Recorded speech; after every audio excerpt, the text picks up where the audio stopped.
Hello guys, welcome back to JK Exam Cracker. I am Shubham Mahajan, your faculty for General Studies.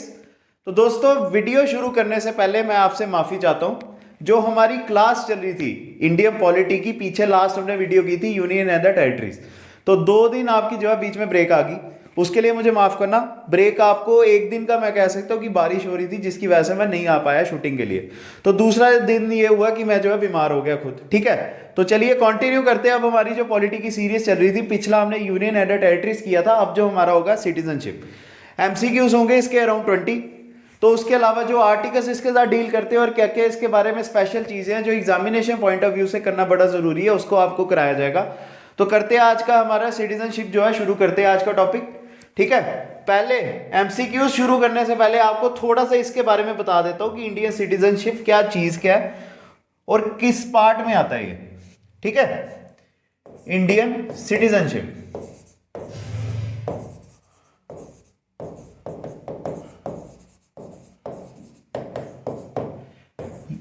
ये आप note करते जाइए, मैं लिख के जो है साइड में हो जाऊंगा।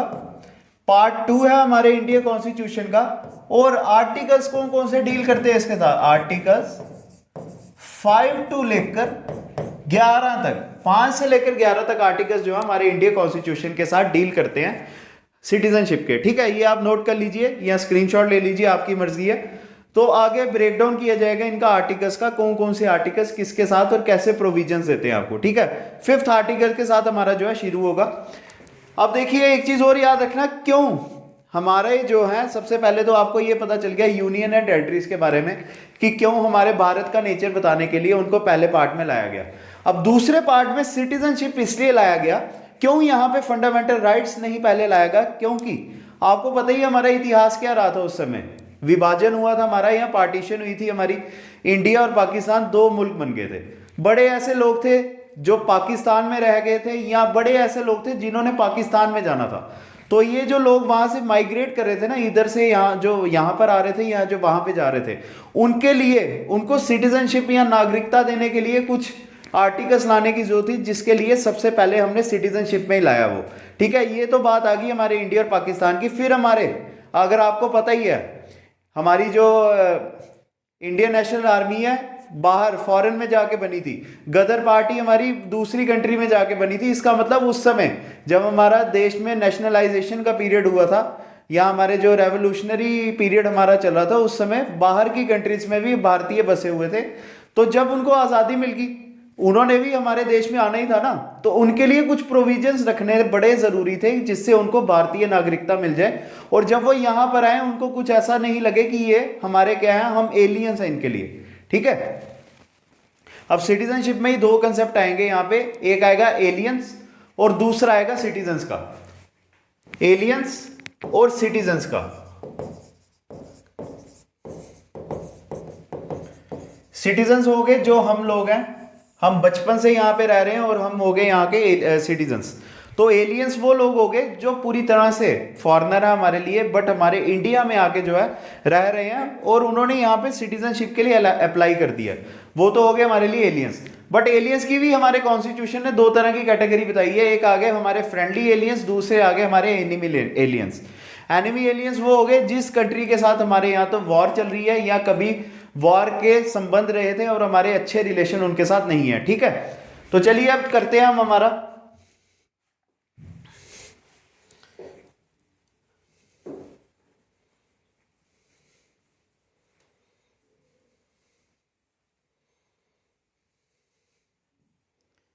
सबसे पहले तो आपको आर्टिकल जो है 5 से लेकर 11 तक बताया जाएगा कि कौन कौन से आर्टिकल यहाँ पे आएंगे। पहला आर्टिकल कौन सा होगा, 5। ठीक है, 5th आर्टिकल में हमारा इंडिया कॉन्स्टिट्यूशन बनाता है कोई भी पर्सन हमारा इंडिया का जो है डोमिसाइल बन सकता है। Any person can become a domicile of India. ठीक है, any person can become a domicile of India if, क्या होगा यहाँ पे, या तो उसके पेरेंट्स हमारे अनडिवाइडेड इंडिया में उस समय, क्योंकि हमारा कॉन्स्टिट्यूशन तो उसी टाइम बनाया गया ना जब हमारा क्या कहते थे देश आजाद हुआ था। तो वहां पे आएगा कि अगर उसके पेरेंट्स जो हैं यहाँ पे अनडिवाइडेड इंडिया में पैदा हुए थे, या वो खुद यहाँ पे अनडिवाइडेड इंडिया में पैदा हुआ था, ठीक है। ये दो प्रोविजन आ गए। और तीसरा वाला याद रखना बड़ा जरूरी है, क्या पता इसी के बारे में पूछा जाए। अगर जब उस समय कॉन्स्टिट्यूशन बन रहा था ना, रेजिडेंट इन इंडिया बिफोर,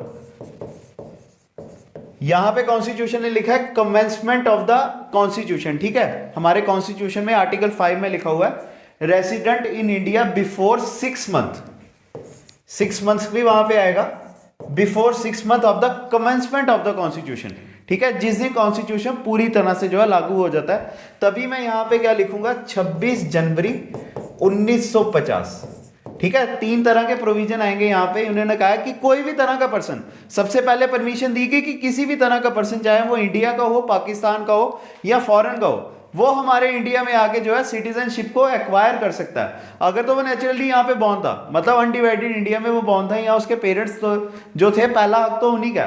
फिर अगर वो बंदा जब कॉन्स्टिट्यूशन बन रहा था ना, उसके 6 महीने पहले, जब कॉन्स्टिट्यूशन इनेक्ट हुआ था उसके 6 महीने पहले अगर इंडिया में था वो, तब भी उसको इंडियन सिटीजनशिप जो है मिल सकती है, ठीक है। चलिए अब आगे चलते हैं। अब आर्टिकल 6 और 7 जो आएंगे, आर्टिकल 6 और 7 जो है हमारे उन आर्टिकल्स के साथ डील करेंगे, या उन लोगों के साथ डील करेंगे जो पाकिस्तान से रिलेशन रखते थे, ठीक है। पहले आर्टिकल 6, आर्टिकल 6 कहता है कि कोई भी बंदा हमारे इंडिया का नागरिक बन सकता है अगर उसने पाकिस्तान से यहां पे माइग्रेट किया हुआ है, ठीक है। Migrated to India from Pakistan,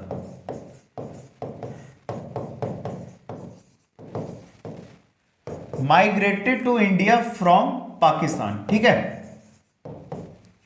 अगर वो पाकिस्तान से यहां पे माइग्रेट कर रहा है और अगर वो प्रूफ कर लेता है कि वो अनडिवाइडेड इंडिया का, या तो उसके पेरेंट्स या वो खुद जो है अनडिवाइडेड इंडिया में पैदा हुआ है, चाहे वो पाकिस्तान का एरिया बता दे वहां पे प्रूफ, चाहे वो इंडिया का प्रूफ बता दे। अनडिवाइडेड इंडिया का मतलब ये हुआ कि जब देश का बंटवारा नहीं हुआ था उससे पहले इंडिया और पाकिस्तान एक ही थे, इतना तो सबको पता है ना। तो तभी वहां पे हमारे कॉन्स्टिट्यूशन मेकर्स ने लिखा था कि अगर वो इंडिया और पाकिस्तान से, या मतलब अनडिवाइडेड इंडिया से अगर प्रूफ कर देता है कि वो पैदा हुआ था, या उसके पेरेंट्स या ग्रैंड पेरेंट्स, पेरेंट्स और ग्रैंड पेरेंट्स भी अगर वो प्रूफ कर देगा ना, तब भी उसको जो है इंडियन सिटीजनशिप आराम से मिल सकती है, ठीक है। अब चलिए आगे आर्टिकल 7 के लिए।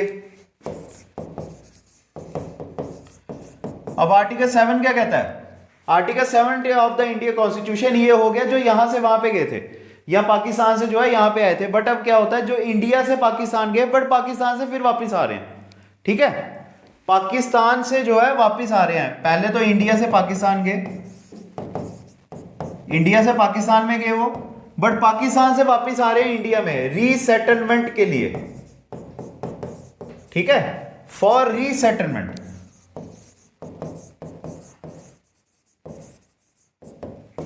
बाकी प्रोविजन सेम ही आएंगे, यहां तो उनके पेरेंट्स या ग्रैंड पेरेंट्स यहां पे बॉर्न होने चाहिए। वो अगर वो प्रूफ भी कर देता ना, फिर भी उसको एप्लीकेशन देने के बाद 6 महीने के लिए यहां पे रहना पड़ेगा, 6 महीने के लिए जो है यहां पे रहना पड़ेगा उनको। ये उन लोगों के लिए था जो पाकिस्तान के एरिया में, यहां हमारा जब विभाजन हुआ था ना, यहां हमारा जो देश का बंटवारा हुआ था उस समय के लोगों के लिए। बट तब कॉन्स्टिट्यूशन बनाया गया था, अभी तक है ये। तो आगे डेट्स हमारी बढ़ाते गए थे, जैसे 84 हो गया, 2000 हो गया, 73 हो गया, ये कुछ इन्होंने क्राइटेरियास रखे थे एज के, ठीक है। तो ये हमारे जो है आर्टिकल 7 का बताते हैं कि जो इंडिया से पाकिस्तान गए बट पाकिस्तान से जो है फिर इंडिया पे आ रहे हैं रीसेटलमेंट के लिए, उनको ये वाला क्राइटेरिया तो पूरा करना पड़ेगा, बट उसके साथ साथ जो है 6 महीने यहाँ पे स्टे भी करना पड़ेगा, ठीक है। अब चलिए आर्टिकल 8 पे चलते हैं। आर्टिकल 8 किसके बारे में बताएगा,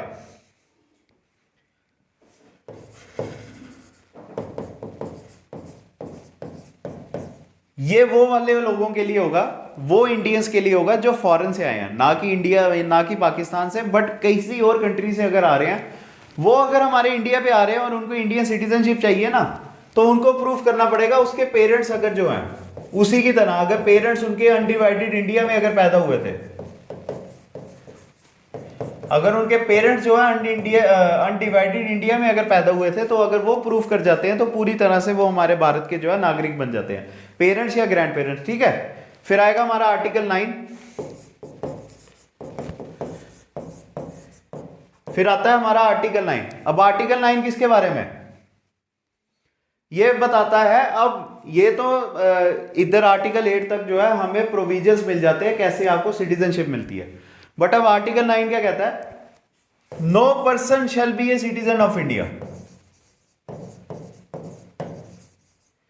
no person shall be a citizen of India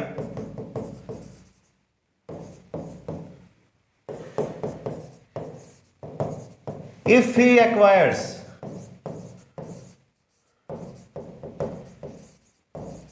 foreign citizenship। ठीक है, ये मैंने आपको, सॉरी मुझे माफ करना, मैंने ये वीडियो शुरू करने से पहले आपको नहीं बताया, हमारे इंडिया में क्या है, सिंगल सिटीजनशिप है, सिंगल सिटीजनशिप है हमारे इंडिया में। और ये हमने कहां से ली है? ब्रिटेन से। ये मैंने आपको पहले नहीं बताया, तो हमने ब्रिटेन से जो है सिंगल सिटीजनशिप का कंसेप्ट लिया हुआ है। इसका मतलब ये है कि खाली आप या तो भारतीय हो सकते हो या फिर आप हमारे लिए एनआरआई हो। ठीक है, तो ये आर्टिकल 9 क्या कहता है? अगर आपने किसी और देश की अगर सिटीजनशिप ले लिया ना, तो आपकी इंडियन सिटीजनशिप जो है पूरी तरह से टर्मिनेट हो जाएगी। ठीक है, फिर आर्टिकल 10, आर्टिकल 10 क्या कहेगा? आर्टिकल 10 कहता है एक पर्सन की जो सिटीजनशिप है वो पूरी तरह से कंटिन्यूड रहेगी, टर्मिनेटेड। अगर वो ये कंटिन्यूएशन होगी आर्टिकल 9 की, अगर उस पर्सन की अगर जो सिटीजनशिप है पूरी तरह से कंटिन्यूड रहेगी, टर्मिनेटेड, जब तक पार्लियामेंट कोई नई तरह के लॉ नहीं लाता उनके लिए। ठीक है, इसका मतलब ये है पार्लियामेंट के पास पावर है कि अगर किसी पर्सन की सिटीजनशिप को अगर खत्म कर दिया गया तो वो सिटीजनशिप जो है उनकी फिर से रिस्टोर की जा सकती है, बट ये पार्लियामेंट के पास पावर है। ये आ गया हमारा article 10।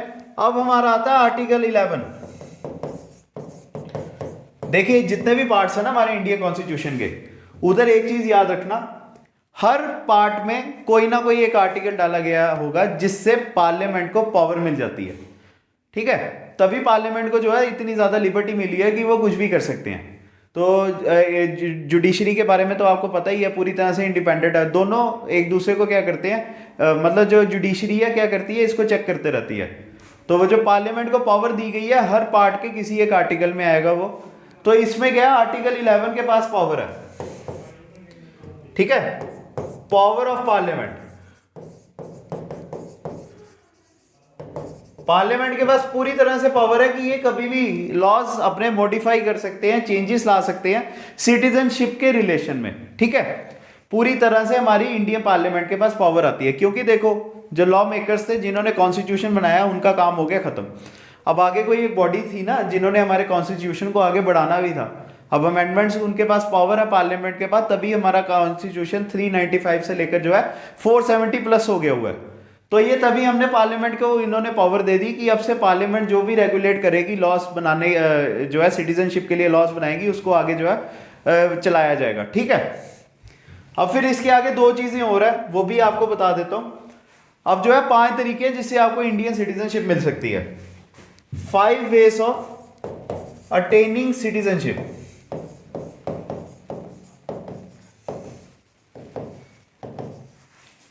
Five ways of attaining citizenship, Indian citizenship. ठीक है, क्या क्या होगा? By birth, by descent, by birth, by descent,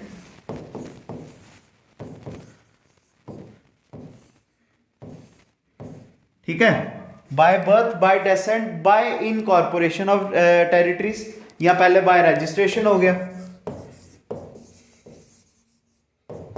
by registration, फिर होगा बाय इनकॉर्पोरेशन ऑफ टेरिटरीज,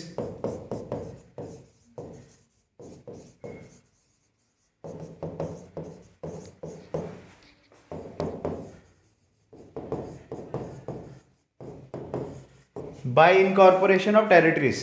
ठीक है, कितने हुए ये? 1 2 3 4, 4 हो गए। और एक और आएगा बाय नेचुरलाइजेशन, सॉरी ये मैं भूल गया था, बाय नेचुरलाइजेशन। तो क्रोनोलॉजी क्या होगी, बाय बर्थ आएगा सबसे पहले, बाय डेसेंट, बाय रजिस्ट्रेशन, उसके बाद ये आएगा बाय नेचुरलाइजेशन, फिर लास्ट में आएगा बाय इनकॉर्पोरेशन ऑफ टेरिटरीज। ये 5 तरीके हैं जिससे आपको भारतीय नागरिकता पूरी तरह से मिल सकती है, ठीक है।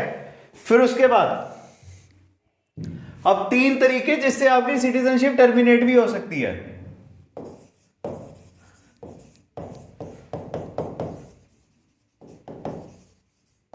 तीन तरीके जिससे आपकी सिटीजनशिप की टर्मिनेशन हो सकती है, by renunciation, by renunciation, by termination, by termination, और फिर आएगा बाय डेप्रीवेशन, ठीक है।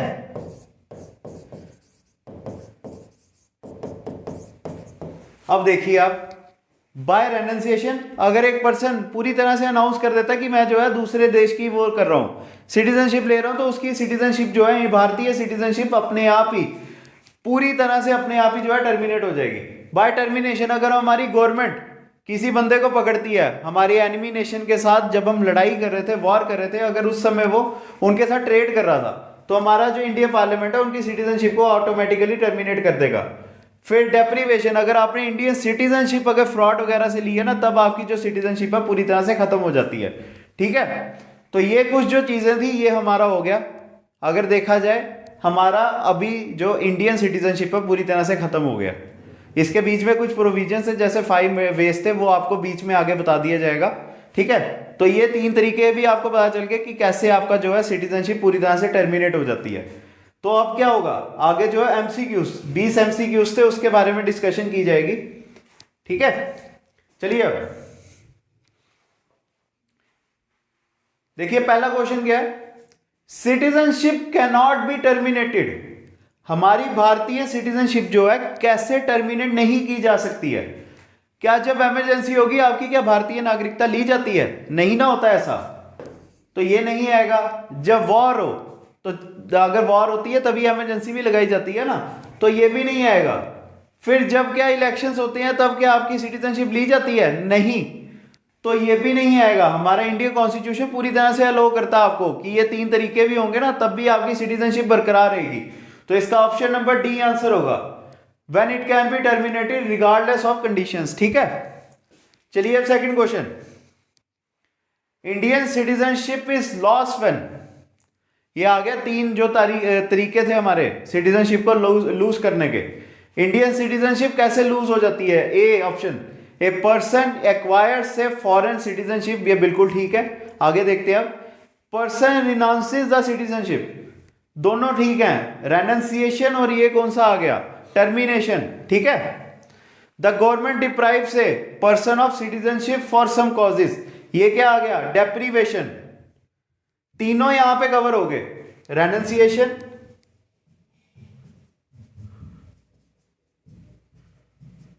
फिर ये क्या आ गया? टर्मिनेशन। ओ सॉरी, पहला आएगा टर्मिनेशन, ये आएगा टर्मिनेशन हमारा, फिर ये आएगा हमारा रेनंसिएशन, और ये आएगा डेप्रीवेशन।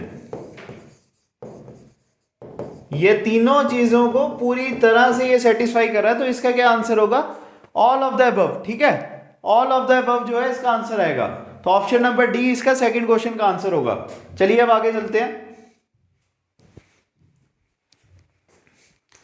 आधार इसे प्रोग्राम, अब बताइए इसका थर्ड क्वेश्चन का क्या आंसर होगा। एक बार देख लीजिए इसको, तो बताइए क्या आंसर होगा। To help the senior citizen, ऐसा नहीं है मेरे ख्याल से, तो ऐसा कुछ नहीं होगा। To provide nutritional support to the adolescent womens, नहीं होगा ऐसा। To train people for social defence, नहीं होगा। ऑप्शन नंबर डी इसका आंसर आएगा। To provide identity to Indian residents, ठीक है। ऑप्शन नंबर डी जो है इसका सही आंसर होगा। चलिए अब आगे, which are the following status relating to the overseas citizenship of India, OCI, and the non-resident Indian is true, NRI हो गए जो पूरी तरह से अब इंडियन नहीं है, जो बाहर जाके पूरी तरह से वहां पे बस गए हुए हैं, बट क्या कहलाए जाते हैं वो भारतीय मूल के। तो ये होते हैं ओवरसीज, जो बाहर जाके अभी भी उनके पास जो है इंडियन सिटीजनशिप अभी भी रहती है थोड़ी देर के लिए। ठीक है, देखिए इसका क्या आंसर होगा, बताइए पहले ऑप्शन का, फोर्थ का पहला ऑप्शन। पहला ऑप्शन देखिए, an OCI is a citizen of India and NRI is not a citizen of India. चलिए अब आगे, an OCI can vote but can not contest in the election in India, but a NRI can neither vote nor contest in election in India.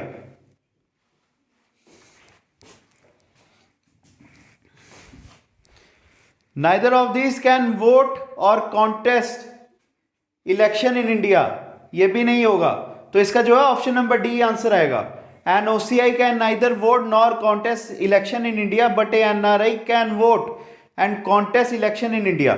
इसका जो है option number D answer आएगा। ठीक है, चलिए अब आगे,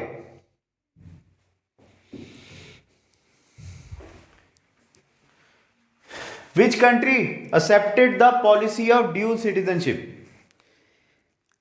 मैंने बताया भी अभी पीछे आपको क्या है, इंडियन सिटीजनशिप का कंसेप्ट क्या है, सिंगल सिटीजनशिप है। तो ये हमने ब्रिटेन से लिया, यहाँ पे ब्रिटेन कहीं पे ऑप्शन नहीं आएगा, तो इसका ऑप्शन नंबर ए आंसर होगा। ठीक है, इंडिया आंसर होगा इसका। चलिए आगे, a citizen acquiring citizenship through naturalisation, वहां पे जो मेथड्स किए थे हमने सिटीजनशिप को लेने के, तो क्या आएगा इसका आंसर, बताइए। May belong to any country without qualification, may keep the citizenship of any other country. चलिए अब आगे, must either reside in India और serve the government of India for at least 1 year immediately proceeding the date of application, may acquire it in a special cases only. अब एक चीज याद रखना, जो नेचुरलाइजेशन होती है ना, इसमें क्या होता है, गवर्नमेंट ऑफ इंडिया वॉलंटरली किसी को इंडियन सिटीजनशिप जो है सर्विस में वो देती है, गिफ्ट में देती है। अब क्या होता है, कोई भारत देश में आके बाहर के जो रेजिडेंट नहीं सॉरी जो डिप्लोमेट्स होते हैं वो यहाँ पे आके बसते हैं, यहाँ अपना काम कर रहे होते हैं, 3-4 साल या 5 साल अपने यहाँ पे लगा देते हैं, बट उनके क्या होते हैं, हमारी सरकार के साथ बड़े अच्छे रिलेशन हो जाते हैं। फिर वहाँ पे हमारी इंडियन गवर्नमेंट जो है या इंडियन पार्लियामेंट पूरी तरह से उनको सिटीजनशिप ऑफर कर सकती है। बट एक चीज़ याद रखना, जो उनका बेटा होगा ना, जो उनका बच्चे होंगे, अगर वो पर्सन जो डिप्लोमेट्स है अगर इंडियन सिटीजन बन गए हुए हैं नेचुरलाइजेशन के थ्रू, बट उनके जो बच्चे होंगे ना, जो उन्होंने आगे बच्चे किए होंगे, वो हमारे इंडिया के सिटीजन तब नहीं माने जाएंगे बाय बर्थ। क्या होता है नेचुरलाइजेशन में, क्या होता है, जो ये या हमारे इंडिया में आके काम कर रहे होते हैं, बट उनको क्या होता है, इंडियन गवर्नमेंट क्या करती है, वॉलंटरली सिटीजनशिप ऑफर कर देती है। ये आ गए यहाँ पे, उनको क्या होगा, नेचुरलाइजेशन के थ्रू हमारी सिटीजनशिप मिल गई। बट क्या होता है, उनके बच्चों का वहाँ पे हमारे कॉन्स्टिट्यूशन में पूरी तरह से एक्सेप्शन लिखी है कि जो उनके बच्चे होंगे ना, वो हमारे सिटीजन नहीं माने जाएंगे by birth.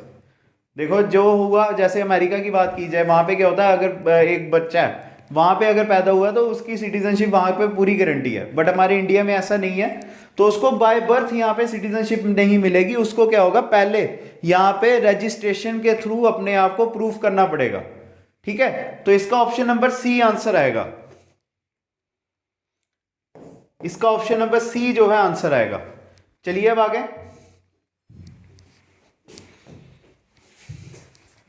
Which one among the following has the power to regulate the right of citizenship in India? Under the article number 11, under article 11, under article 11, Parliament has the power, ठीक है, to regulate the right of citizenship in India। 7th का option number B answer आएगा, parliament. With what subject do the article 5 to 11 of the India Constitution deal? ये तो आपको बता ही दिया था मैंने, अभी वीडियो की शुरू में ही बता दिया था। Part 3 of the India, part 2 of the Indian constitution, part 2 of the Indian constitution deals with citizenship. ये क्या होगा, पार्ट 2 हमारा आएगा यूनियन टेरिटरी, फंडामेंटल ड्यूटीज आएगा हमारा पार्ट 4, और ये आएगा हमारा पार्ट 5। ये भी आपको बता दिया, तो ये भी नोट कर लेना। पार्ट 1 हमारा यहाँ पे कहीं नहीं है, पार्ट 1 आ गया, India union and the territories, sorry गलती होगी, पार्ट 1 आएगा यहाँ पे इंडिया का union and the territories. Part 2 हमारा आ गया यही सिटीजनशिप। पार्ट 3 यहाँ पे दिया नहीं हुआ, आप लिख लीजिए वहां पे फंडामेंटल राइट्स होते हैं हमारे part 3 of the India constitution. Part 4 होगा हमारे फंडामेंटल ड्यूटीज, और पार्ट 4 और पार्ट 5 के बीच में एक और पार्ट है, पार्ट 4 है, वो हमारे होते हैं फंडामेंटल ड्यूटी, पार्ट ड्यूटी सही है, सॉरी पार्ट 4 है। तो पार्ट 4 हमारा होता है directive principle of state policy, DPSP. Over excitement की वजह से जो है मेरे से बड़ी गलती हो रही है। तो इसका क्या होगा, पार्ट 4 होगा हमारा फंडामेंटल ड्यूटीज, पार्ट 4 होगा हमारा डीपीएसपी। ठीक है, चलिए अब आगे।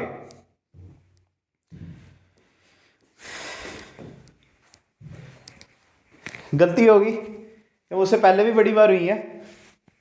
चलो, विच of the following is not a condition for becoming a citizen of India? बताइए, बर्थ के थ्रू आपको सिटीजनशिप मिल सकती है, डेसेंट के थ्रू आपको मिल सकती है, नेचुरलाइजेशन के थ्रू मिल सकती है। ऑप्शन सी जो है इसका फिर आंसर आएगा। ठीक है, ऑप्शन सी जो है एक्वायरिंग प्रॉपर्टी एक प्रोविजन नहीं है आपको सिटीजनशिप लेने का। फिर in which of the following ways can Indian citizenship be acquired?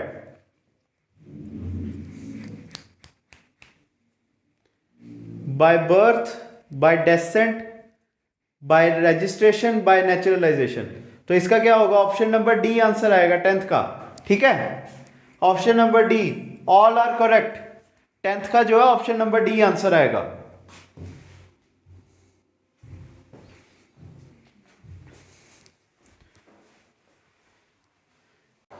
चलिए देखिए, अब 11th क्वेश्चन करते हैं। Consider the following situations. S is a 14-year-old son of A and B. S जो है 14 साल का बेटा है अपने माँ बाप का, ए और बी का, और ये दोनों जो है अमेरिकन के नेशनलिस्ट हैं ये, और उनको इंडियन सिटीजनशिप जो है रिसेंटली मिली उनकी एप्लीकेशन के ऊपर। ठीक है, तो citizenship of naturalisation, for citizenship by naturalisation, ठीक है, उन्होंने उसके लिए एप्लीकेशन दी थी। फिर ये कहते हैं कि एस ने जो है अपनी इंडियन सिटीजनशिप एक्वायर करनी है 4 सालों के बाद, तो उसको क्या करना पड़ेगा?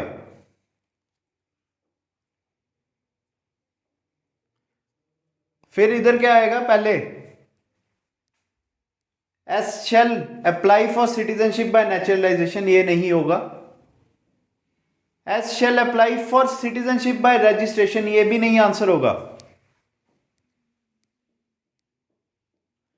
ये नहीं होगा।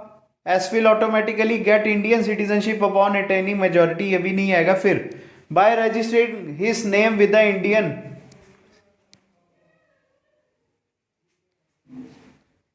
ठीक है, डेसेंट, इसका जो है ऑप्शन नंबर सी आंसर आएगा। ठीक है, इन्होंने कहा कि डेसेंट के थ्रू इसको क्या करना पड़ेगा, चाहे इसके माँ बाप ने नेचुरलाइजेशन के थ्रू यहाँ पे अपनी सिटीजनशिप जो है वो की है, बट इसको जब आगे अपनी सिटीजनशिप जो करनी पड़ेगी वो इसको डेसेंट के थ्रू जो है यहाँ पे पहले रजिस्टर करनी पड़ेगी।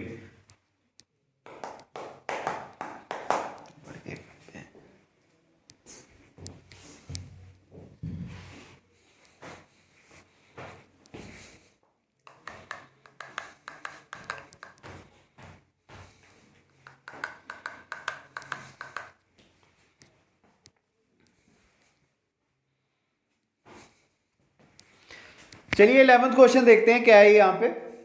Consider the following statement, S is the 14-year-old son of A and B. ठीक है, और ये दोनों जो है अमेरिकन नेशनल्स हैं, उनको इंडियन सिटीजनशिप मिली कहां से, नेचुरलाइजेशन के थ्रू। ये आपको शायद मैंने पहले बताया भी है, नेचुरलाइजेशन के थ्रू अगर उनको इंडियन सिटीजनशिप मिल जाती है तो क्या बच्चों के लिए क्या बताया था मैंने आपको, वही यहाँ पे आंसर होगा। तो फिर जो इनका बेटा है एस, वो जो है इंडियन सिटीजनशिप एक्वायर करना चाहता है 4 सालों के बाद, फिर उसको कौन सा स्टेप लेना पड़ेगा, देखते हैं क्या आएगा यहाँ पे। मैंने आपको पहले ही बता दिया था, उसको नेचुरलाइजेशन के थ्रू या बाय बर्थ के थ्रू इंडियन सिटीजनशिप नहीं मिलेगी, उसको रजिस्टर पहले करना पड़ेगा। तो इसका ऑप्शन नंबर बी आंसर सही होगा। ठीक है, ऑप्शन नंबर बी, एस को अप्लाई करना पड़ेगा सिटीजनशिप के लिए बाय रजिस्ट्रेशन। चलिए अब आगे।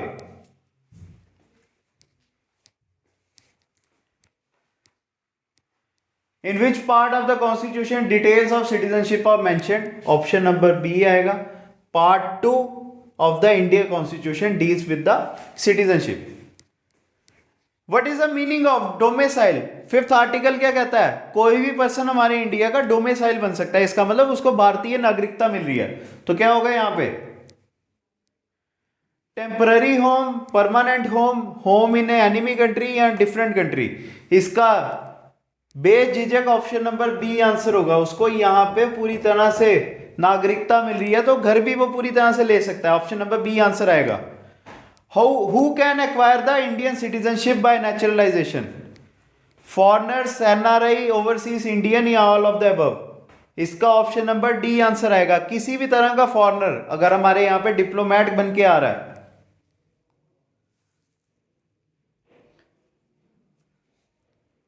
इसका ऑप्शन नंबर ए आंसर आएगा। सॉरी, फॉरेनर जो है इन्होंने तो आगे छोड़ दी थी, इन्होंने तो छोड़ दी थी ना, तो इनको बाद में अगर पार्लियामेंट डिसाइड करेगा तभी इनको मिलेगी।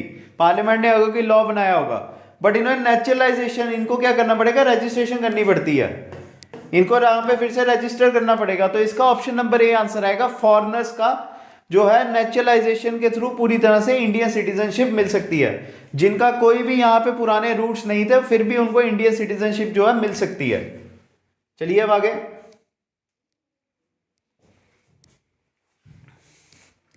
If a person wants to acquire a citizenship of India through naturalization, अब नेचुरलाइजेशन के थ्रू अगर उसको सिटीजनशिप मिल रही है तो क्या इधर आएगा? He must fulfill which of the following condition? Renounces a citizenship of other country, ये तो करना पड़ेगा क्योंकि हमारे इंडियन कॉन्स्टिट्यूशन में क्या है? सिंगल सिटीजनशिप है ना, पूरी तरह से सिंगल सिटीजनशिप है, तो उसको वहां की जो है छोड़नी पड़ेगी पूरी। ठीक है, गुड कैरेक्टर का होगा तब तो है ही है, कहीं अगर जेल वगैरह नहीं गया होगा, कोई क्रिमिनल रिकॉर्ड नहीं होगा, तभी उसको यहाँ पे सिटीजनशिप मिलेगी।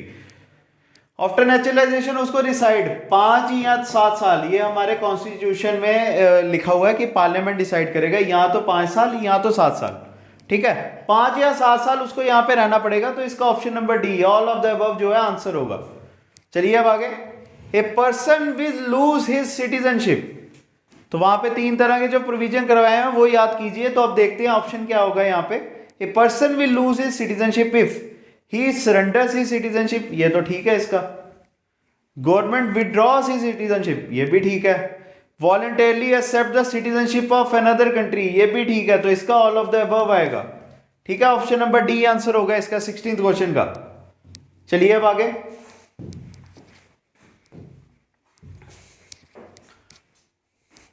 Who among the following can become citizen of India under the Constitution? बताइए 17th का क्या आंसर होगा? A person domiciled in India, अगर वो डोमिसाइल उसको मिला तब तो हो सकता है। पर्सन बॉर्न इन इंडिया, अगर बॉर्न इन इंडिया तभी उसको डोमिसाइल बनेगा। 5th आर्टिकल क्या कहता है? अगर वो डोमिसाइल तभी बन सकता है। ये सब 5th आर्टिकल के ही प्रोविजन है। एक पर्सन जो है डोमिसाइल तभी बन सकता है जब वो यहां पे पैदा हुआ होगा या उसके पेरेंट्स पैदा हुए होंगे। ठीक है, ये सब प्रोविजन आएंगे तो इसका डी सी ऑप्शन भी होगा। तो ऑप्शन नंबर डी पूरी तरह से सही आंसर है। चलिए अब आगे। नेचुरलाइजेशन में take place if a foreigner is, बताइए 18th का क्या आंसर होगा? Not a citizen of a country where Indian citizen can not become naturalise citizen, ये तो होगा ही provision. Renounces a citizenship of other country, ये भी ठीक है। ऑफ गुड कैरेक्टर, ये भी ठीक है। तो बताइए क्या आंसर होगा इसका? All of the above, all of these जो है इसका आंसर होगा।